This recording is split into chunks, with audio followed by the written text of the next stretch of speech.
చర్చ పెట్టు అసెంబ్లీలో అని. నువ్వు పారిపోయినావు, నీకు నన్ను ఎదుర్కొనే ధైర్యం లేదు.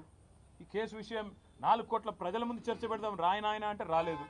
ఇప్పుడు కూడా అడుగుతున్నారు రేవంత్ రెడ్డి, మొగాడివైతే నువ్వు మొగాడివైతే నీ జూబ్లీ హిల్స్ ప్యాలెస్లో చర్చ పెట్టు, లైవ్ టీవీలు ఇట్లనే పెట్టు, నేను వస్తా. ఇవ్వలేదో ప్రజలు చూడండి, నో ప్రాబ్లం.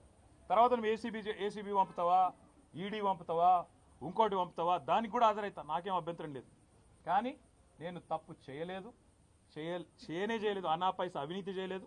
కాబట్టి ఆ ధైర్యంతోనే చెప్తున్నా, న్యాయస్థానాల్లో న్యాయ పోరాటం చేస్తా. ఒకవైపు న్యాయ పోరాటం చేస్తూనే ఈరోజు ఉదయం నుంచి మా నాయకులు పాపం చాలామంది, వందలాది మంది వివిధ నియోజకవర్గాల నుంచి ఇక్కడికి వచ్చినారు. వారందరికీ ముందుగా నా ధన్యవాదాలు. వారందరికీ నేను ఒకటే చెప్పాను. నేనేం చెప్పినా అంటే, మీరు వాళ్ళు ఏం చేసినా మీరు పట్టించుకోకండి. ఈ కేసు విషయంలో వాళ్ళ ఇంట్రెస్ట్ ఫార్ములా ఈ, మా interest farmer.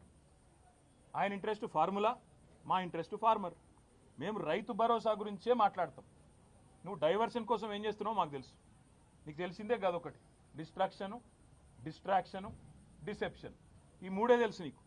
Distraction, deception, విధ్వంసము, attention diversion, మోసం. ఇది కాంగ్రెస్ నైజం. అందుకే నేను అనేది, ఇవాళ రైతులు 70 లక్షల మంది రైతులు ఎదురు చూస్తూ ఉన్నారు. మాకు ఎప్పుడు వస్తుంది రైతు భరోసా?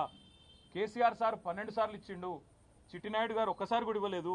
ఈసారన్నా ఇస్తాడా, మాట నిలుపుకుంటాడా సంవత్సరం తర్వాతనన్నా అని తెలంగాణ రైతులు ఇవాళ కళ్ళు కాయలు కాసేటట్టు చూస్తున్నారు. వాళ్లకు న్యాయం చేయడానికి కొట్లాడమని చెప్పి మా నాయకులందరికీ చెప్పిన. నా గురించి మర్చిపోండి, న్యాయ పోరాటం నేను చేస్తా. నేను తప్పు చేయలేదు, ఆయన నేను చేయలేడు. ఆయన ఎన్ని రకాలుగా కక్ష సాధింపు ప్రయత్నం చేసినా ఏమీ సాధించలేడు, శోధించలేడు. మీరు దయచేసి రైతుల సబ్జెక్టు మాత్రమే మాట్లాడండి అని ఉదయం నుంచి నన్ను కలిసిన ప్రతి నాయకుడికి నేను చెప్తా వచ్చింది.